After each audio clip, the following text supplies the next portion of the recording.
ఈ పోటీ ప్రపంచంలో ఈ డబ్బుల దుర్మార్గం కూడా నిజంగా సర్వీస్ చేసేటువంటి వాళ్ళకు కొంత అడ్డంకే ఉన్నమాట వాస్తవం.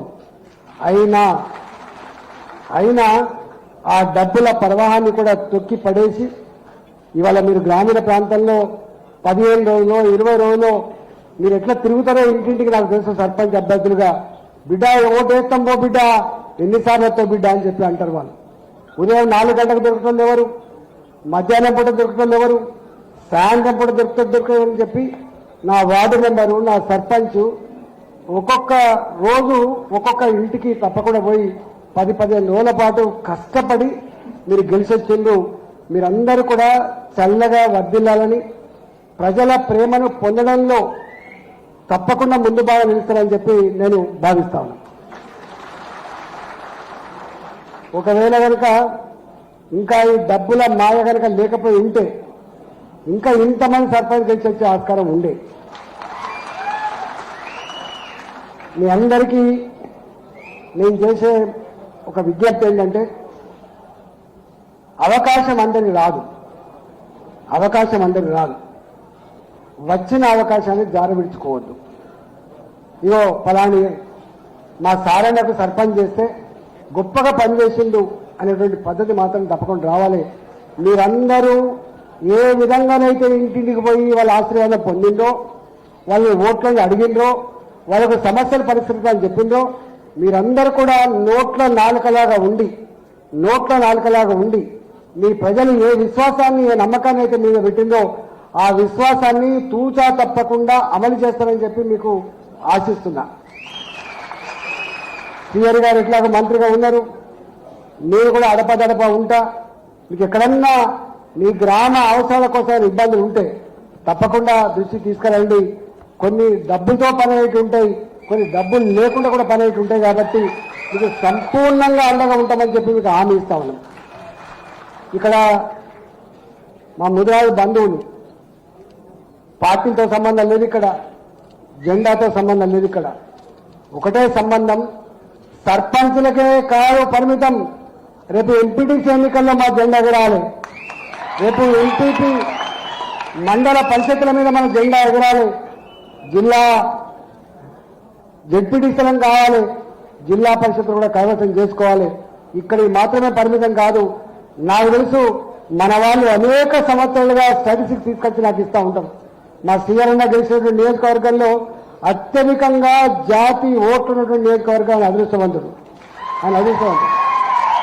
ఇలా మక్కలు కానీ నారాయణపేట కానీ దాదాపు 45 నియోజకవర్గాలలో, ఈ రాష్ట్రంలో 45 నియోజకవర్గాల్లో మనం ఎవరికి ఓట్లు వేస్తే వాళ్ళు గెలిచేంత స్థాయిలో ఉంటుంది జనాభా.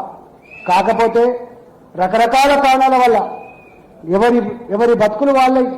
ఇవాళ వృత్తిలో బతికే వాళ్ళం కొంతమంది, తోటలు బట్టి బతికే వాళ్ళం కొంతమంది, రకరకాల పద్ధతిలో బతికినాం. కాబట్టి మనం ఏనాడు కూడా ఆ రాజకీయాల మీద పదవుల మీద పెద్ద మక్కువ లేని వాళ్ళం. కాబట్టి ఇవాళ మనం రాణించలేకపోవచ్చు. కానీ ఇప్పుడిప్పుడే తెలంగాణలో చైతన్యం వచ్చింది. ప్రతి ఇంట్లో చదువుకున్న బాబున్నాడు, ప్రతి ఇంట్లో చదువుకున్న పాప ఉంది. ఒకప్పుడు ఎడ్డి తెలంగాణ గుడి తెలంగాణ అని చెప్పేది అనుకున్నామో, ఇవాళ ఎడ్డి తెలంగాణ గుడి తెలంగాణ కాదు. ప్రాపంచిక జ్ఞానాన్ని అర్థం చేసుకొని గుడిసెలే కావచ్చు కాక, పేదరికంలో మగ్గచ్చు కాక, ఎవరు మనవాళ్ళు కాదు, ఎవరికి ఏం చేయాలనో అదంతా కూడా ఆలోచించుకొని గుండెల్లో పెట్టుకున్న జాతి మన జాతి అని చెప్పి మనం చేస్తాం. కానీ దాన్ని కొంత వ్యూహం ఉంటుంది, ఆ వ్యూహం తగ్గట్టుగా కార్యాచరణ ఉంటుంది. అది కనుక లేకపోతే, స్ట్రాటజీ లేకపోతే, లౌక్యం లేకపోతే, కేవలం శక్తి మాత్రమే సరిపోదు. ఇవాళ సంఖ్య మాత్రమే సరిపోదు. ఆ సంఖ్యను, ఆ శక్తిని ఒక ప్రాపర్ ఛానల్ కనుక మనం డ్రైవ్ చేయకపోతే, దాన్ని మనం తీసుకపోకపోతే ఫలితాలు రావనే విషయం మీకు తెలుసు. ఇవాళ ఏది ఏమైనప్పటికీ కూడా ఒకటి మాత్రం సత్యం, ఇవాళ ఇక్కడ నాకు తెలిసి మొట్టమొదటిసారిగా అన్ని పార్టీల వాళ్ళు కూడా ఉన్నారు. సీఆర్ గారు కాంగ్రెస్ పార్టీ, జ్ఞానేశ్వర్ అన్న టీఆర్ఎస్ పార్టీ, నేను భారతీయ జనతా పార్టీలో ఉన్నా. కానీ ఇవాళ అందరికీ జమకూడడానికి ఒక కారణం ఉంది. ఇంకా ఎన్నాళ్ళు వెనుకబడి ఉందాం, ఎందుకు యాచించే స్థాయిలో ఉండాలి, ఎందుకు యాచించే స్థాయిలో ఉండాలి? రేషమున్న జాతి, చైతన్యమున్న జాతి, సాహసమున్న జాతి అన్నీ ఉండి కూడా ఇలా దేవి అని అనుకునేటువంటి పరిస్థితులు ఉండద్దు అని చెప్పి మీ సంకేతం ఏదైతే ఉందో, మీ ఆవేదన ఏదైతే ఉందో దాన్ని అమలు చేసే వేదికగా కావాలని చెప్పి నేను మనస్ఫూర్తిగా కోరుకుంటున్నాను. దానికి ఏం చేయాలి, ఎట్లా చేయాలనేది మనం ఇంకోని ద్వేషించడం వలన, ఇంకోని వ్యతిరేకించడం వలన మనం చేయలేము. గుర్తుపెట్టుకోండి, మనం ఏ కులానికి వ్యతిరేకం కాదు, ఎవరికి వ్యతిరేకం కాదు. మనం ఒకదానికి అనుకూలం. గింతమంది ఉన్న మనం ఇవాళ చిన్న చిన్న వాళ్ళు కూడా సాధించే స్థాయిలో ఉన్నప్పుడు గింత ఉండి కూడా ఎందుకు ఇలా నిశ్చేష్టమై ఉంటా ఉన్నాం, ఎందుకు యాచించకుండా ఉంటా ఉన్నాం అనేది సమస్య. కాబట్టి గది పోగొట్టడం కోసం మాత్రమే ఇవాళ ఈ సందేశం అనేది మాత్రమే ఇక్కడికి వచ్చినట్టుగా నేను భావిస్తా ఉన్నాం. దానికి ఒకరు చెప్పాల్సి అక్కర్లేదు, దానికి పెద్ద పాఠాలు కూడా అక్కర్లేదు, దానికి పెద్ద సాహిత్యం కూడా అక్కర్లేదు. ఏమి చేయాలనో, ఎట్లా చేయాలనో, ఎప్పుడు చేయాలనో అదంతా కూడా ఎవరికి వాళ్ళుగా నిర్ణయించుకొని చేయాలని చెప్పి నేను కోరుతా ఉన్నా. రెండవది అతి ముఖ్యమైనది, గ్రామీణ ప్రాంతాలను చూస్తా ఉన్నా.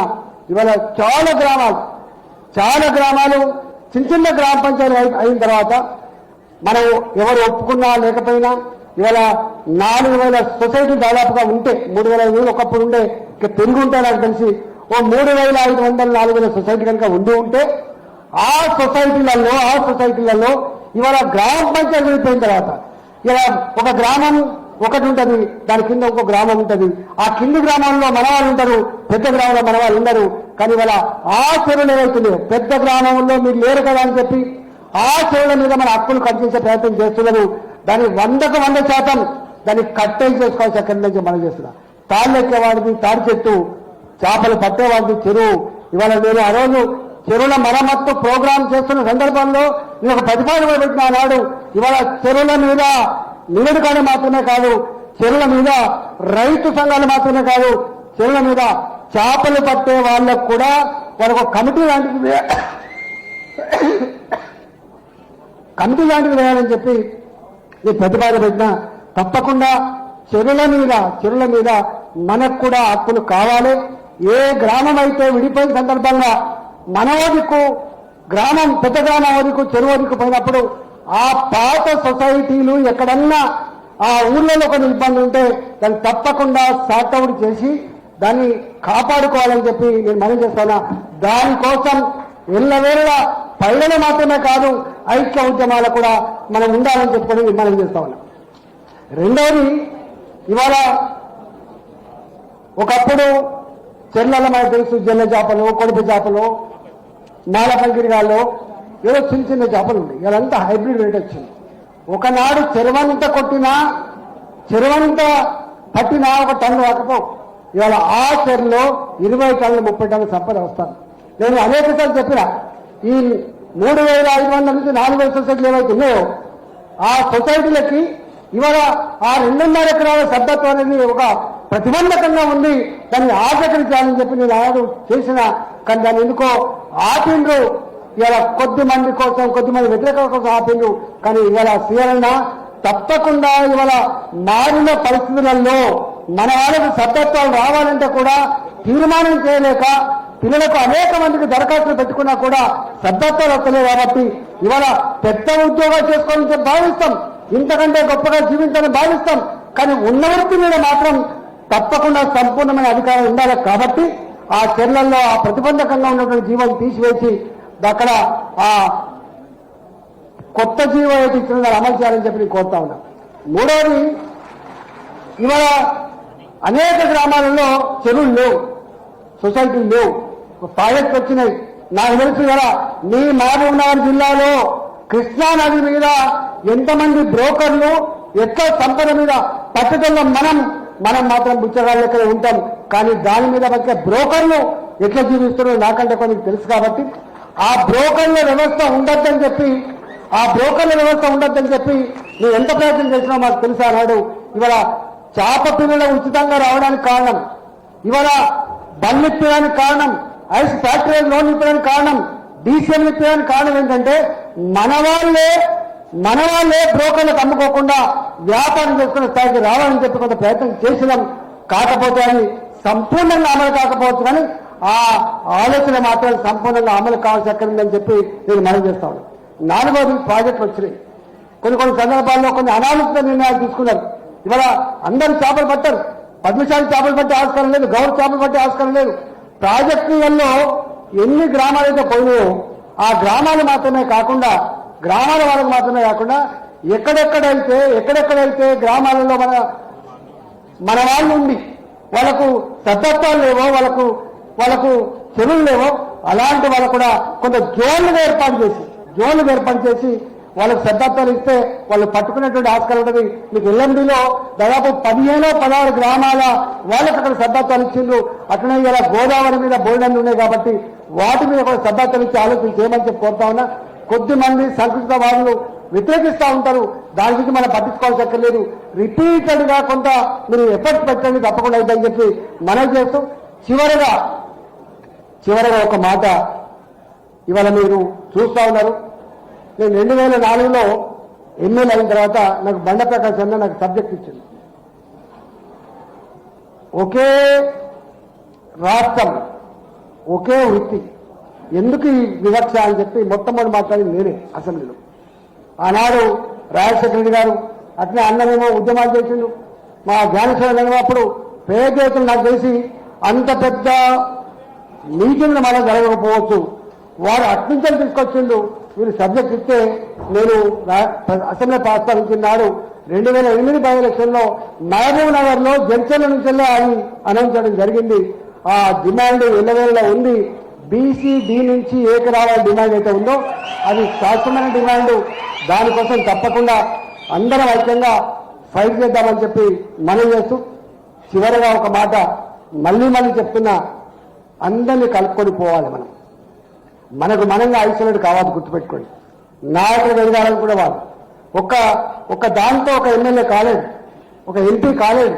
మీకు తెలుసు మాలాంటి వాళ్ళం మామూలు కుటుంబం నుంచి వచ్చి ఒకసారి ఎమ్మెల్యే అయితే 20 ఏళ్ళ దాకా మళ్ళీ పోలేదు. ఎందుకు పోలేదో ఆ చరిత్ర మీ కళ్ళ ముందు ఉన్నది. ఇవాళ నీకు ఇక్కడికి వచ్చిన మలకాయకి వచ్చిన నేను కొత్త ప్రాంతం వచ్చి నీ బిడ్డనని చెప్పగానే వచ్చింది. ఇవాళ మాలాంటి వాళ్ళం ఎక్కడ అణచివేత ఉన్నా, ఎక్కడ దోపిడీ ఉన్నా, ఎక్కడ అక్రమాలు జరిగినా, ఎక్కడ అప్రజాస్వామిక పద్ధతులు వచ్చినా దానికోసం వెలుగెత్తే బిడ్డగా మేము ఉంటా అని చెప్పి అప్పుడు చెప్పినా, ఇప్పుడు చెప్తాను, రేపు చెప్తా. ఫైటర్లాగా ఉండాలి. ప్రజల మీద జరిగేటువంటి దుర్మార్గాలు ఏమున్నా కూడా, మన మీద జరిగేటువంటి దుర్మార్గాలు ఏమైనా కూడా మన మీద మాత్రమే కాకుండా ఇతర ప్రజల మీద కూడా ఏమైనా అన్యాయం జరిగినా, దుర్మార్గం జరిగినా మనం తప్పకుండా అండగా ఉండాలి. మనం పెద్దల పాత్ర పోషించాలి. నేను గ్రామాల్లో చూస్తా ఉన్నా సాహసానికి లౌక్యం ఉండి ఉన్నవాళ్ళం కాబట్టి ఆ సాహసం ఉన్న వాళ్ళం తప్పకుండా అందరికీ కూడా ఎక్కడ అన్యాయం జరిగినా మేము ఉన్నాం అనేటువంటి పెద్దన్న పాత్ర పోషించాలని చెప్పి మీ అందరికీ విజ్ఞప్తి చేస్తున్నా. గ్రామాలలో అందరినీ కలుపుకొని ఇలా లీడ్ చేసేటువంటి సందర్భం మీకు ఆసనమైంది కాబట్టి ఆ దిశగా మీరు అడుగులు వేయాలని, బ్రాడ్గా ఉండాలని, బ్రాడ్గా ఎదగాలని, అందరినీ కలుపుకొని ముందుకు పోవాలని, రాజ్యాధికారమే ధ్యేయంగా మనం పనిచేసే పరిస్థితి రావాలని చెప్పి మనస్ఫూర్తిగా కోరుకుంటూ, ఇంత గొప్పగా ఆరంభం చేసినటువంటి వాళ్ళందరికీ కూడా నాకు మంత్రి గారు 3 సార్లు ఫోన్ చేసింది. అన్నా వస్తున్నావా లేదా? పక్కా వస్తానని చెప్పిన తప్పకుండా ఎక్కడ ఎప్పుడు పిలిచినా జాతి